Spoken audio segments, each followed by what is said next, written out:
What's going on? Welcome to the Shooting the Schmidt YouTube channel. I'm your host, Jonathan Smith. Forgot to upload or do this video last week, but these are the 10 best teams in the NFL after week 14. We had 6 teams on a bye this week, which really sucked. Just no other way to put it. I love football. I need more football in my life, and putting 6 teams on a bye doesn't accomplish that in any way, shape, or form. With that being said, let's jump into top 10, or the top 10 teams in the NFL. Starting at number 10, we'll work our way down.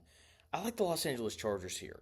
Okay, they, like a lot of teams this year, had the Chiefs on the ropes, right? Sunday Night Football, it's like, okay, are things finally going to fall apart for the Chiefs? Or the Chargers going to be the team that figures out how to close them out? And the answer was obviously no. That's been the answer for every team this year that's played a close game against the Chiefs, because their one loss was by 9 against the Buffalo Bills, right? So I think, why I've got the Chargers at 10 and why I don't have them higher is pretty simply because we saw what they looked like without Lad McConkey, and it's sad. Like, there's really no other way to put it. They have a major lack of weapons, which really stinks because Justin Herbert's playing really well. This is a good offensive line. The defense is getting stops. The offensive line's run blocking and pass blocking. Like, it's a very impressive team outside of the weapons department on offense. Whenever they finally can go out and get some legitimate receivers, maybe a legit tight end, that'll do big things for them, and they'll likely enter their Super Bowl window when that happens. Number 9, I've got the Seattle Seahawks, a team that's probably going to win the NFC West, a really weird, funky, crazy division all year. The reason why I have them at 9, I love this team. I just do. They're physical. They're tough. Coach McDonald's doing an excellent job in his first year. When you look at their losses, they're 8-5. All 5 of their losses came during a 6-game stretch, and they were incredibly banged up, especially along the defensive line during that stretch. Ever since those guys have gotten healthy, they've been a lot better. They're on a 4-game win streak. Over that 4-game win streak, they're only giving up 15.5 points a game, playing against quarterbacks like Kyler Murray, so it's not like they're playing the Panthers and the Patriots and teams like that. Like, they've played legitimately good teams over the past month, and they've won 4 in a row. Geno Smith is criminally underrated. He's been a really solid starter, a guy that you can definitely win with in the NFL, especially when you can run the football the way that the Seahawks have. I've got them at number 9. Number 8, I've got the Pittsburgh Steelers. They're very complete.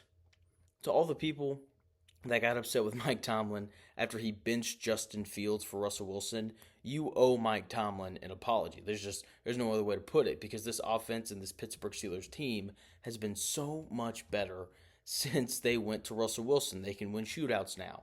And the offense is really simple. It's like, we're going to run the football, and from time to time, we're going to throw it up to George Pickens or Mike Williams or someone big on the edge, and they're probably going to win the one-on-one ball, because that's what they're really good at. And Russell Wilson, even though he's a bit older and he's not what he was, still throws a really good deep ball.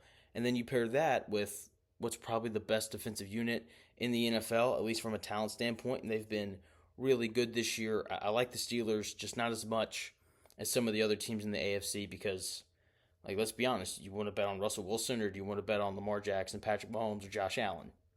That's not really too much of a question. Speaking of Lamar Jackson, I've got the Ravens at 7, which I don't like, because I feel like the Ravens can beat anyone on any given week, but they just aren't as consistent as some of the teams that I have ranked in front of them. They're 8-5. They've lost to teams like the Raiders this year.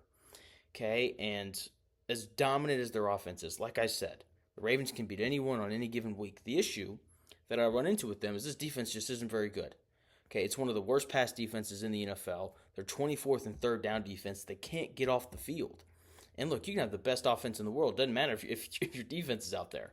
So, like, until they get stuff like that cleaned up, the passing defense and the third down defense, I'm going to have to keep them ranked a little bit lower. Like, they're 8-5 right now. If they lose this next week, I'll be honest, I don't know who they're playing, but if they lose, they'll be 8-6, and there's a decent chance that they're sitting in the 7 seed spot.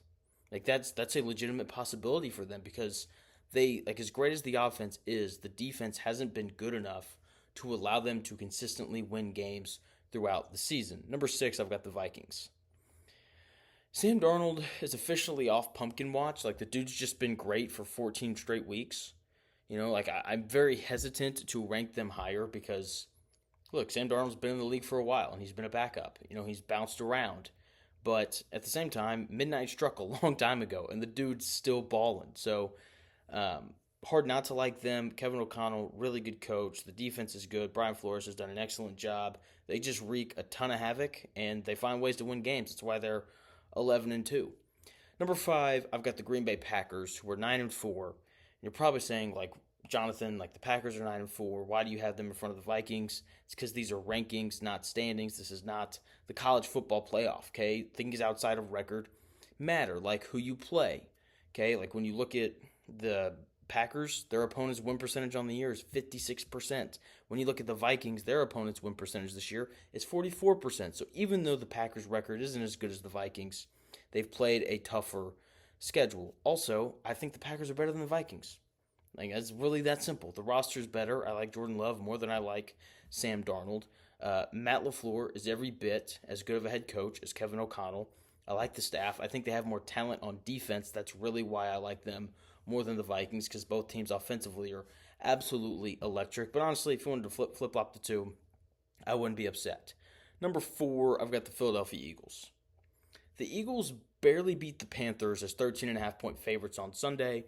Now, to be fair to the Panthers, they've been much better here as of late. But when you stack up the rosters, the Eagles are just significantly more talented. They really should have lost that game if Xavier Legette makes a catch that I think most NFL receivers make.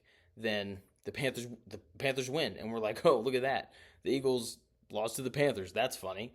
But another reason why I have them here at 4 is there is a concern that I have with the Eagles. They have the 31st ranked passing offense in the NFL. They're only throwing for an average of 180 yards a game. That's not enough.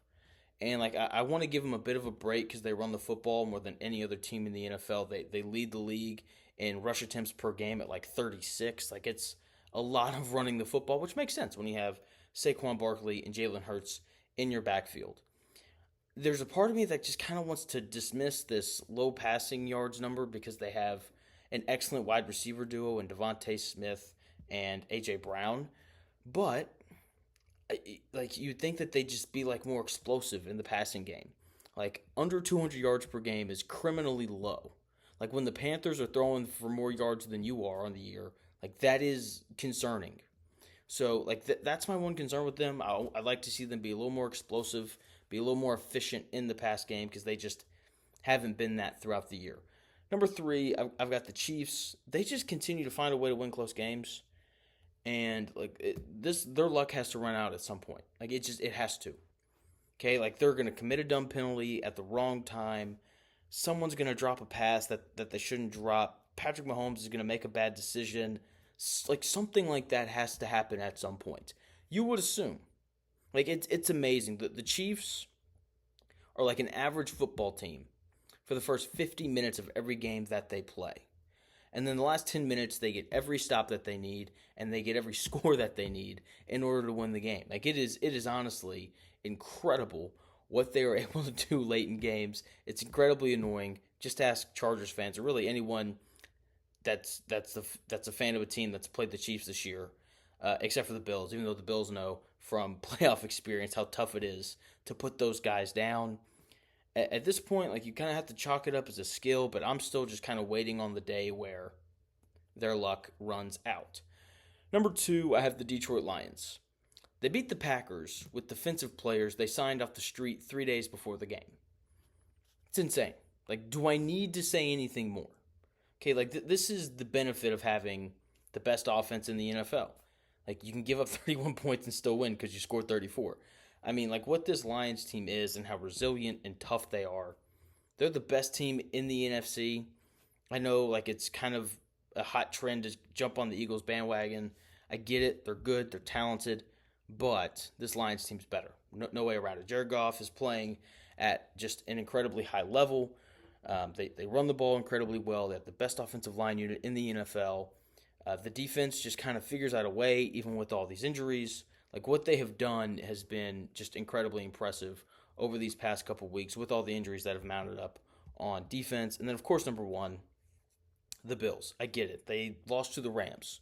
But Sean McVay and Matthew Stafford have at least one game, usually it's 2 or 3 games, every year where it doesn't matter who they're playing, they're just going to score a boatload of points. And unfortunately for the Bills, that game happened for them on Sunday, a game that the Rams needed to stay alive and potentially make the playoffs. And despite that, the Bills scored 42 points. Like, Josh Allen is still awesome.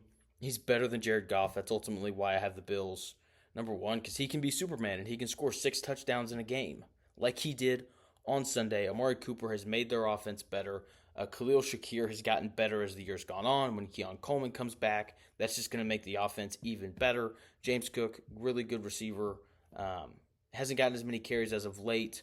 I think the Bills are trying to kind of save him for the postseason since they have their division locked up. So that is the number one team on my list, the Buffalo Bills. Thanks for taking the time out of your day to watch the video. Please like, subscribe, and, check out my stuff. I'm working hard on it. Hopefully you like it. If not, tell me why you don't. Please. I'd love feedback.